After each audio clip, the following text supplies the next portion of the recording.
নমস্কার বন্ধুরা, Titli village food কিচেনে সবাইকে স্বাগত। আজ আমি দুটো ডিম দিয়ে ডিম পিজা কারি বানাবো। ডিম পিজা কারি বানানোর জন্য চলে যাব। দুটো ডিম আর আলু সিদ্ধ করে নিয়ে চলে এসেছি। আলুর খোসাটা ছাড়িয়ে নেব। দুটো ডিম ফাটিয়ে নিয়ে নেব।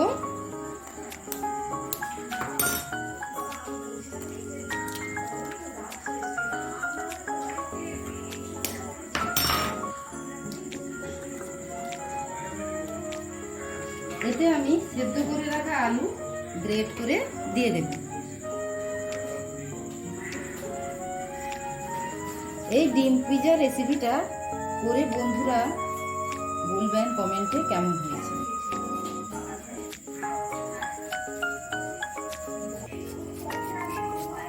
গ্রেট করে আলুগুলো দিয়ে দিয়েছি। এতে কিছু মশলা অ্যাড করব। পেঁয়াজ আর লঙ্কা কুচনো দিয়ে দেব। হলুদ গুঁড়ো দিয়ে দেব, লঙ্কার গুঁড়ো, লবণ। এই দুটো ডিম আর একটা আলু দিয়ে এই রেসিপিটা অনেকজন খেতে পারবে। আমি এখন এটা মাখিয়ে নেব।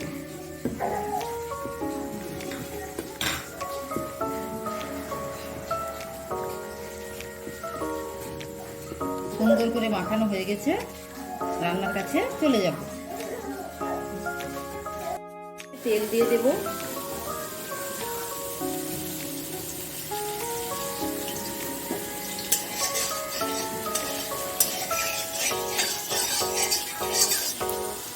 চারদিকটা এইভাবে দিয়ে দেব। ডিম গুলিয়ে রাখা ব্যাটারটা দিয়ে দেব।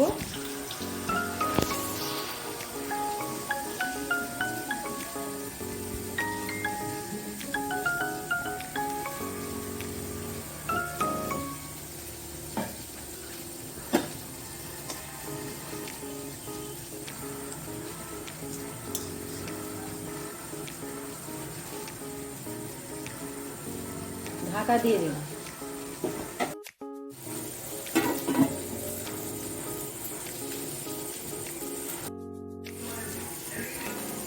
ঢাকনা খুলে দেখে নেব। এক সাইড ভাজা হয়ে গেছে, আমি উল্টে দেব।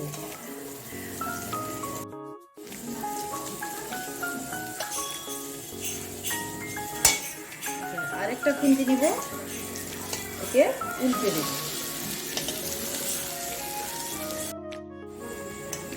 উল্টে নিয়েছি, হালকা করে এই সাইডটাও ভেজে নেব।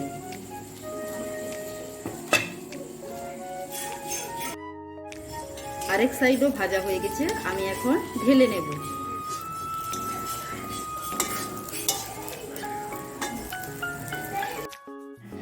পিজার আকারে কেটে নেব।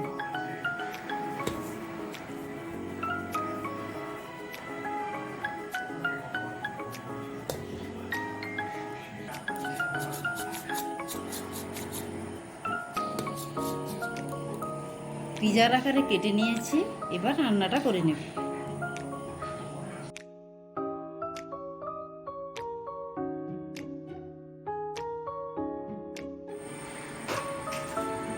টমেটো দিয়ে দেব,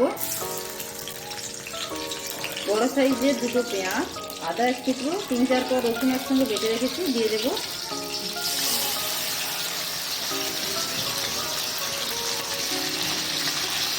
হলুদ গুঁড়ো, লবণ অল্প করে, লঙ্কার গুঁড়ো। ভালো করে মশলাটা কষিয়ে নেব।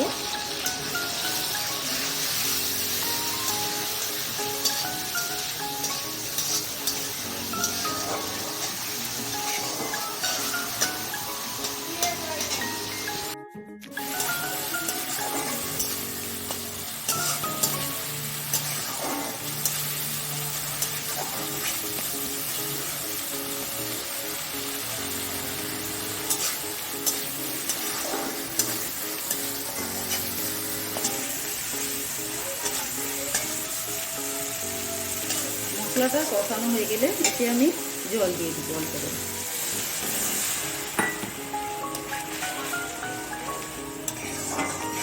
এতে পিজা ডিমগুলো দিয়ে দেবো।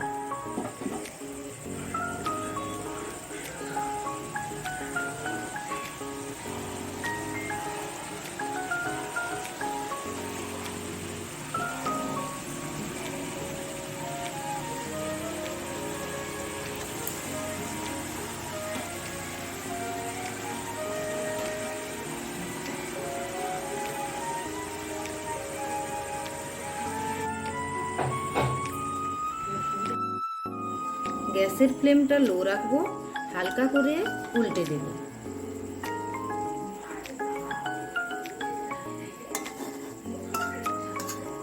আমার রান্না যদি ভালো লেগে থাকে প্লিজ লাইক, শেয়ার, কমেন্ট করতে ভুলবেন না, সাবস্ক্রাইব করবেন।